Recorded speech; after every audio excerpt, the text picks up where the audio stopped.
This is a big deal ahead of November's election. The Utah Education Association, which is the state's largest teachers union, voted to give the thumbs down to a proposed change to the state's constitution that could divert money earmarked for education to fund other parts of Utah's budget. I've explained previously that the Utah Constitution splits the money that funds the state into two piles. You've got income taxes, which are supposed to solely fund public education, higher education, and certain social services for kids and people with disabilities. Then everything else, like sales taxes, gas taxes, you name it, that covers the rest. Lawmakers have placed a proposal on November's ballot to tweak that setup. If it passes, the legislature could dip into that education money for other stuff. The UEA has been watching this for a while, kind of staying on the fence, but they finally said, nah, we're not having it. And they've got a couple of good reasons. First off, the wording of the proposal is pretty vague. It just talks about maintaining some education funding framework,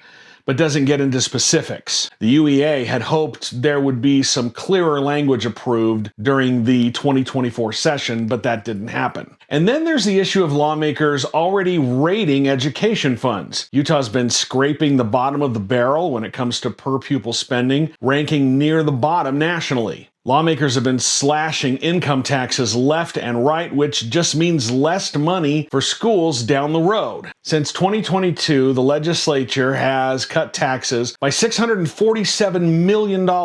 Those tax cuts are paid for out of future revenues that could go towards public education and social services. Last year, lawmakers greenlit private school vouchers, and then, even before the program had been implemented, they nearly doubled the funding for those vouchers during the 2024 legislature. UEA officials have pointed out that there's little to no oversight from the state for that voucher program, which can also be used by parents who want to homeschool their children. On the other hand, there are rigorous accountability measures in place for public schools and teachers. To sweeten the deal for voters, lawmakers are saying, hey, if you approve this change, we'll eliminate some sales taxes on food. But with the UEA opposing it, that plan is hitting a big snag.